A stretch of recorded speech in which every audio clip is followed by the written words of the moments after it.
last night. You knew it was coming. We told you why yesterday. 2 NBA winners for tonight that are wise guys among 3 winners in all.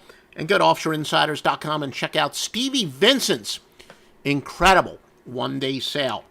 Some news and notes for today.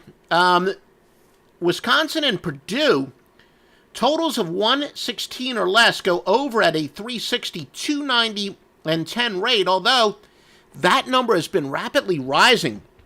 Saw it actually go over the 116 mark after opening up at 111. After averaging 7.3 points in his first 9 games of the season, sophomore forward Travion Williams is averaging 14.8 over his last 10 for the Boilermakers. Purdue struggles on the defensive boards, and I think that's going to mean some stickbacks for Wisconsin. Also, Purdue's struggles mean they may up the pace.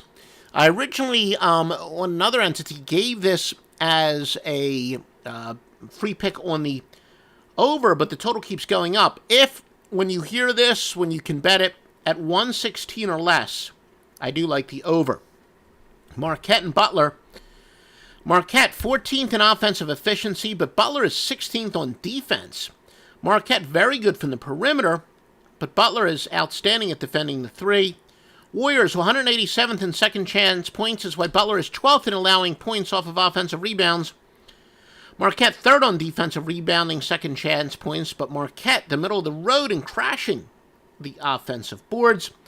So it looks like both of these teams match up fairly well on defense. Not much scoring, it looks like, because neither teams give up a lot of second chance points, and neither team is that great at getting second chance points. So for this game to really go over the total, they may have to both light it up in shooting. Butler is 335th in pace out of 353 teams, so it shouldn't be that up-tempo. North Carolina and Wright State. Wright State, 229th in field goal percentage, while NKU, pretty solid on defense at 113th. NKU in converting turnovers into points is 31st. Wright State is vulnerable defensively inside, but NKU does have the offense to exploit that. Does not, I should say, have the offense to exploit that. Northern Kentucky slow-down game ranked 295th in pace. I do like this game under. Now let's check those updated injuries. Andre Drummond for Detroit against Memphis. He's questionable. Trae Young for Atlanta is going to play. Jimmy Butler, Miami versus the Clippers. By the way, the Atlanta, Trae Young, they're playing the Oklahoma City. Jimmy Butler, Miami versus the Clippers is questionable. Jason Tatum, Boston versus Orlando is out. Jaylen Brown, same team, Boston, is listed as probable. Lauri Markkanen for Chicago versus Sacramento, probable. The following 3 players are questionable. Steven Adams for Oklahoma City. Kendrick Nunn for Miami. And Bruce Bowen for Detroit. Patrick Beverley for the LA Clippers is listed as doubtful. Guy Harris for Denver, probable. Wesley Matthews, Milwaukee, will play. And Michael Porter Jr. for Denver is listed as questionable. And let's take a look at where the public is betting. 2 biggest public plays in college basketball for tonight. I have 85% of the bets placed on Yale, 80% on Quinnipiac.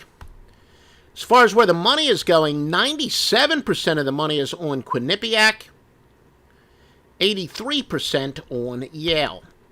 Now let's go to the NBA. The percentage of bets, Toronto, the biggest consensus. Yeah, the public likes those road favorites, 89% of bets. Speaking of road favorites, 82% on Milwaukee. Houston has 81%. Now remember, this is percentage of bets. Percentage of bets is loved by the contrarian bettor, in which a $5 bet would count the same as a $5,000 bet. Now some may say, what the H? Why is that? Well, again, the contrarian bettor believes the smaller bettor, the Joey Bag of Donuts, he's really the best for contrarian information. In fact, they would say, if anything, they would weigh the $5 better more than the $5,000 better.